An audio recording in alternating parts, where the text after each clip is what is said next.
Tennessee has the lowest voter turnout in the country. I think the turnout hasn't been what we would expect. This election is very important, and it is disappointing to see the numbers posted on the door at how low they are. Knowing that there's not a lot of young voters voting in this specific area. I find that this wasn't very well advertised. I didn't hear about it all until my wife told me about it. It wasn't very clearly marked at all that it was local elections right now. So probably why there's not a huge turnout.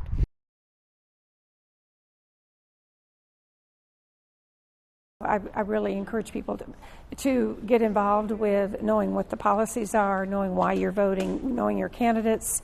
It's pretty easy to do. You get on websites, so newspapers print interviews with candidates. You see things on TV, so I think it's important. I've looked at both of their websites. I've been to all their debates. I've seen what platforms they're supporting, and I've seen what they're promising for students and for families up here, and that's how I've made my decision.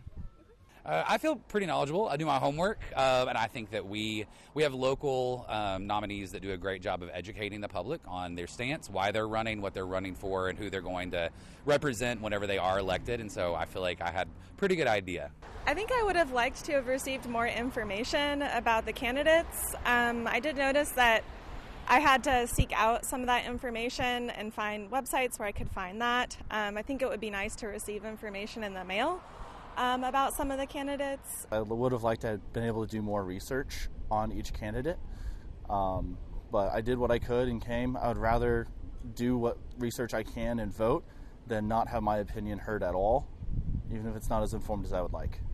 I think that all the candidates should honestly put more into what they're putting on their sites, what they stand for, who they take donations from. A lot of that's really unclear a lot of the times, and you have to do some digging for it. Of course, I'm not old enough to vote yet, but of course I'm a concerned student up here, and he's just a family person. Everyone up here lives families, of course, and Ben Doherty is just a concerned husband and a concerned father who just wants to see the great things and right things happen here in our schools. Why did I vote for Patsy? Why am I here campaigning? Because she is the best candidate. She has a world of experience. She's a smart lady, and I agree with her policies, and she's just the one for the job. I want her to stay in and continue doing what she's doing. This is a conservative neighborhood, conservative area, so, we hope they stay conservative.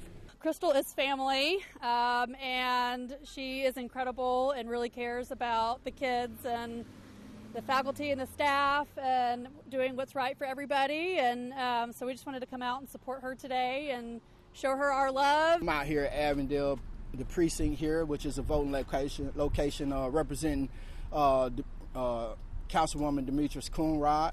I feel like she's the best candidate for this opportunity.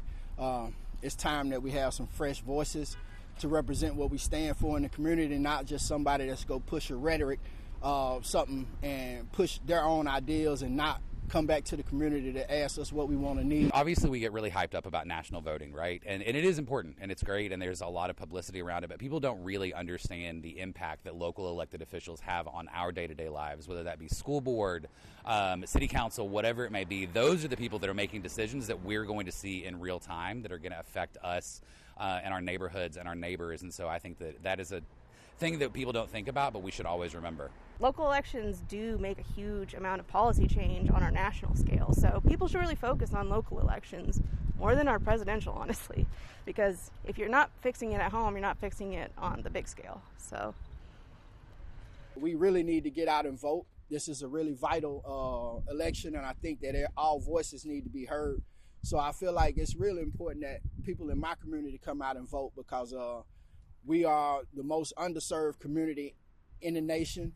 And I say that speaking of the African American community, and it's time that we get some people in office that can push the needle forward with real action and real change, and not just talk about it. We need somebody that's going to walk the walk, not just talk the talk. I think that they are equally as important, sometimes more significant, just because our representatives on our local level are really going to be doing a bigger part for us on the statewide level, and then also representing us for our federal representation as well. So it's super important to be out here and voting, even on this local level as well. So it will always be important for me and those that look like me, black and brown, because it was so many years ago that we could not vote. And so no matter if it's local, I say you always need to vote because your ancestors died for that right. Everyone should remember and never forget Bloody Sunday, the March on Selma.